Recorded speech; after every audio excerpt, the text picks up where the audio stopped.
চিঠিটা কাপে দিয়েছে না চিঠি দেয়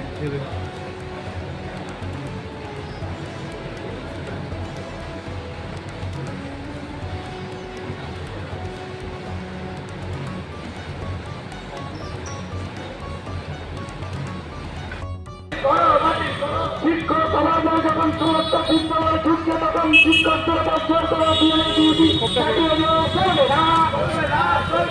এই দাবিতে আজকে পশ্চিমবাংলার মুখ্য নির্বাচন আধিকারিকের নির্বাচনকে স্থায়ী কর্মী নিয়োগ করতে হবে নির্বাচন কমিশনকে স্থায়ী কর্মচারী নিয়োগ করতে হবে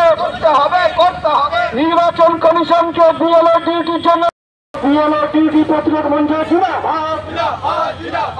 আজকে সিওর কাছে ডেপুটেশনে দলে যোগহীন বিএলও ডিউটি থেকে অব্যাহতি দেওয়ার দাবিতে আজকে সিও ডিউটি করবে না এই দাবিতে সমস্ত শিক্ষক এক হন